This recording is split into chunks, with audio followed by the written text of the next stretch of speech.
प्रिय बिहार वासियों, 79वें स्वतंत्रता दिवस के पावन अवसर पर मैं समस्त बिहार वासियों को हार्दिक बधाई देता हूं। आज का दिन हम सभी भारतवासियों के लिए गौरव का दिन है। राष्ट्रभक्तों के साहस, त्याग एवं बलिदान के फलस्वरूप 15 अगस्त 1947 को हमारा देश आजाद हुआ।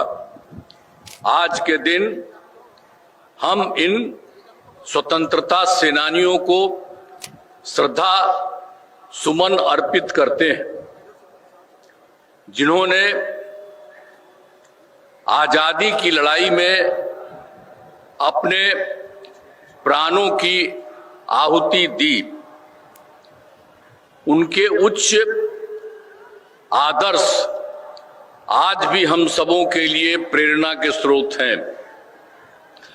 मैं उन वीर जवानों को भी नमन करता हूं, जो बहादुरी से देश की सरहदों की सुरक्षा कर रहे हैं।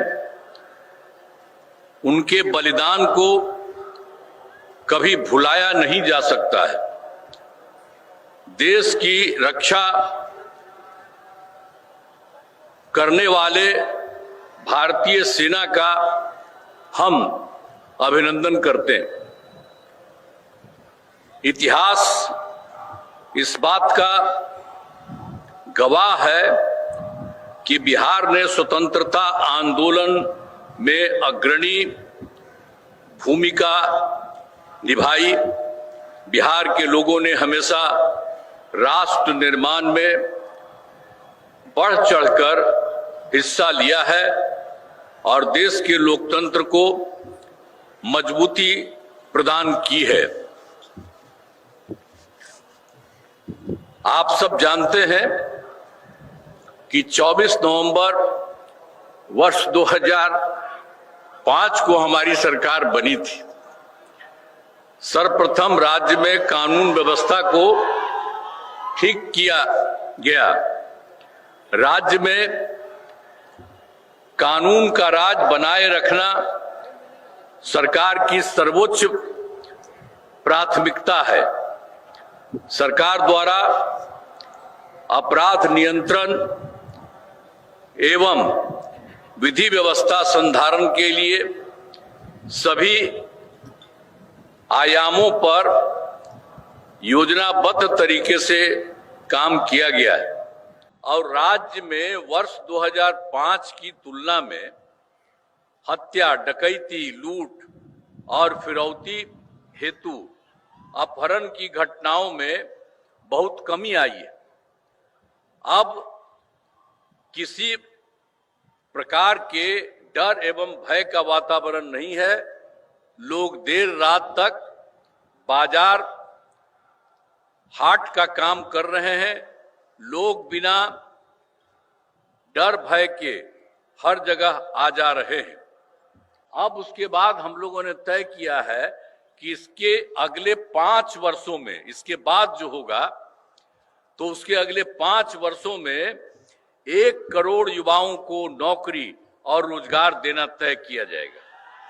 फिर और उसके बाद उद्योग लगाने के लिए सभी जिलों में जमीन की व्यवस्था की जाएगी तथा रोजगार देने वाले उद्योग मुफ्त में जमीन दी जाएगी और उसके बाद उद्योग लगाने हेतु आवंटित भूमि से संबंधित विवादों को समाप्त किया जाएगा और उसके बाद यह सुविधा अगले 4 महीने में उद्योग लगाने वालों को दी जाएगी कि 7 जिलों में किशनगंज, कटिहार, रोहतास, शिवहर, लखीसराय, शेखपुरा और अरवल में नए मेडिकल कॉलेज व अस्पताल खोले जाएंगे।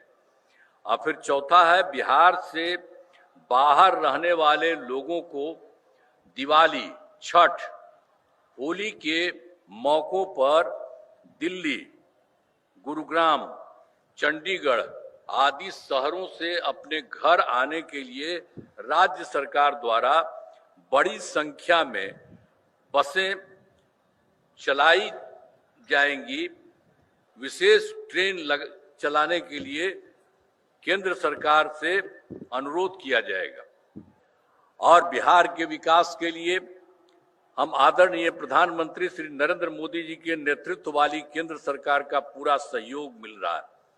और इस सरकार ने, केंद्र ने कितना अच्छा काम किया है बिहार के लिए। तो ये सरकार जो बनी इस बार, और उसके बाद तुरंत ही जुलाई में 2024 के बजट में बिहार को विशेष आर्थिक सहायता के रूप में सड़क, उद्योग, स्वास्थ्य, पर्यटन, बाढ़ नियंत्रण के लिए बड़ी राशि देने की घोषणा की गई।